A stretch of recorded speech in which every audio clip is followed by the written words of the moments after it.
გამარჯობა. გამარჯობა გიორგი. როგორ არის ნიკი? ნიკი კარგად არის.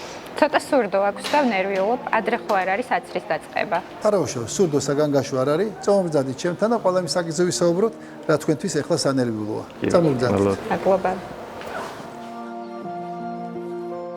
მარიამ, სურდო ახსენეთ და მინდა გითხრათ, რომ ერთადერთი ჭეშმარიტი წინააღმდეგ ჩვენება, რაც ვაქცინაციას აქვს, არის ვაქცინაციის დღეს ან წინა დღეს წვავედ განვითარებული მაღალი ტემპერატურით მიმდინარე დაავადება. მაგრამ მაინც უნდა დავაზუსტო, Facebook-ზე ხშირად ვკითხულობ ხოლმე, რამდენად უსაფრთხო და ეფექტურია საერთოდ ვაქცინაცია ჩვენი პატარებისთვის.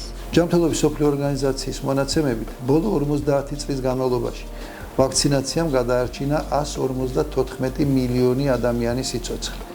ჩვენ დღეს შეგვიძლია 13 სხვადასხვა დაავადების საწინააღმდეგო ვაქცინაციის ჩატარება და არც ერთი ამ დაავადების საწინააღმდეგო ეფექტური მედიკამენტი არ არსებობს.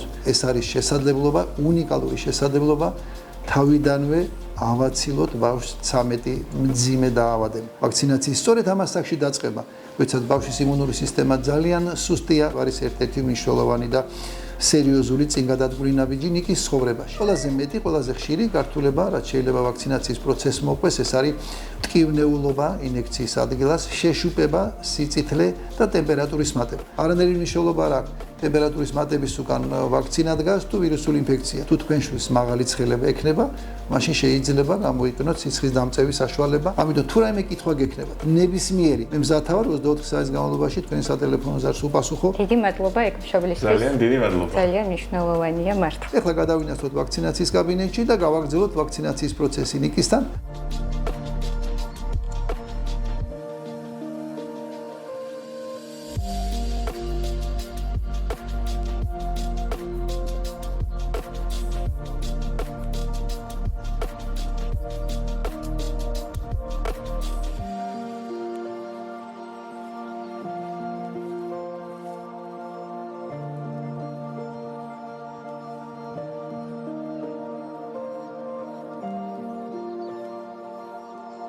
დიდი მადლობა. კარგად იყავით ჯანმრთელად. დიდი მადლობა, ეხლა დარწმუნებული ვარ, რომ კარგი გადაწყვეტილება მივიღეთ. აუცილებლად. დავა კარგად იყავით. კარგად იყავით, ნახვამდის.